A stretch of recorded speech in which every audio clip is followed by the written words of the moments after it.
Assalamualaikum warahmatullahi wabarakatuh. Perkenalkan, nama saya Gladys Tuti Anggraini. Pada video kali ini saya ingin menjelaskan apa perencanaan proyek perangkat lunak. Proyek sendiri adalah sebuah rencana yang spesifik. Proyek perangkat lunak adalah perencanaan yang spesifik untuk membangun sebuah perangkat lunak. Jadi, perencanaan proyek adalah proses sistematis untuk menentukan tujuan, lingkup, dan strategi pelaksanaan pengembangan perangkat lunak. Ibarat membangun rumah, perencanaan adalah cetak biru atau blueprint yang memandu seluruh proses pembangunan. Tujuan dari perencanaan proyek yaitu mampu memahami mengenai perencanaan perangkat lunak, mampu memahami unsur-unsur yang patut diperhitungkan dalam merencanakan pembuatan perangkat lunak, mampu mengenali metode yang umum digunakan dalam sebuah perencanaan proyek pengembangan perangkat lunak. Selanjutnya, dalam sebuah proyek perangkat lunak, langkah pertama yang harus dilakukan adalah menentukan jenis proyek perangkat lunak yang akan dikerjakan. Jenis yang pertama yaitu sistem informasi, yang merupakan jenis proyek yang umumnya melibatkan basis data dalam sebuah perusahaan. Ciri-ciri sistem informasi yaitu berbasis data, analisis proses bisnis, dan interaktif. Contohnya seperti sistem manajemen database, sistem informasi sumber daya manusia, dan lain-lainnya. Yang kedua, embedded system, yang merupakan perangkat lunak yang banyak berhubungan dengan mesin atau perangkat keras lain. Cirinya terintegrasi dengan hardware real-time, misalnya perangkat lunak untuk melakukan kontrol mesin di manufaktur. Kemudian ada beberapa unsur-unsur dalam proyek perangkat lunak. Yang pertama ada people, yang merupakan unsur manusia yang terlibat dalam sebuah pembuatan proyek perangkat lunak. People sendiri ada 3 jenis peran dalam tim people tersebut. Yang pertama, pemimpin tim atau pimpinan formal yang bertanggung jawab untuk mengarahkan tim, membuat keputusan strategis, dan memastikan bahwa proyek tetap pada jalurnya. Yang kedua, ada pemain utama atau para anggota tim yang terlibat langsung dalam proyek perangkat lunak. Contohnya seperti programmer dan sistem analis. Dan yang ketiga, pemain pendukung, yaitu para tim yang bertindak sebagai tester atau trainer. Mereka memastikan bahwa perangkat lunak berfungsi dengan baik dan memenuhi kebutuhan pengguna. Selanjutnya yang kedua ada proses. Proses merujuk pada serangkaian langkah yang diikuti selama pengembangan perangkat lunak. Manajer tim perlu memahami teori proses perangkat lunak dan siklus hidupnya agar dapat mengelola proyek dengan efektif. Dan yang ketiga ada produk.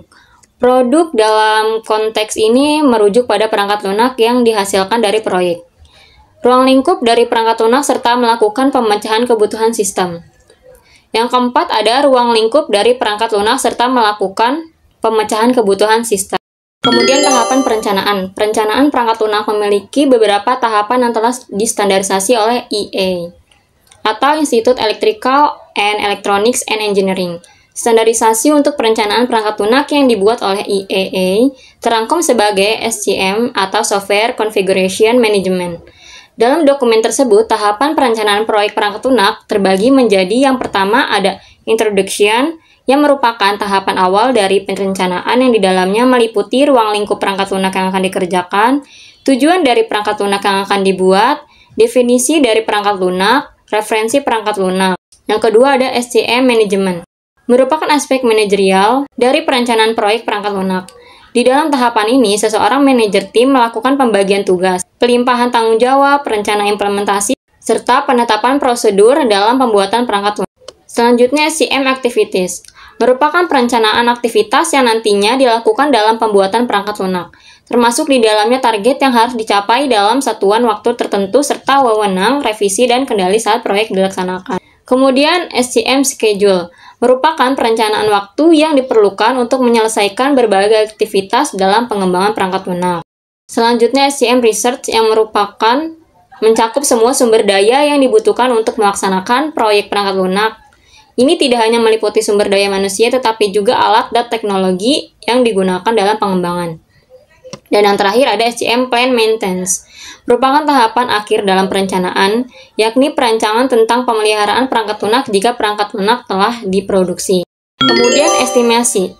Estimasi sendiri adalah sebuah pengukuran yang didasarkan pada hasil secara kuantitatif, atau dapat diukur dengan angka tingkat akurasinya. Estimasi perangkat lunak sendiri melakukan prediksi atau ramalan mengenai keluaran dari sebuah proyek dengan meninjau jadwal, usaha, biaya, bahkan hingga ke resiko yang akan ditanggung dalam proyek tersebut. Metode dalam estimasi COCOMO atau Constructive Cost Model. Kokomo adalah model untuk melakukan estimasi biaya, usaha, dan jadwal saat merencanakan sebuah aktivitas pengembangan perangkat lunak. Kokomo sendiri diciptakan pertama kali oleh BEM pada tahun 1981.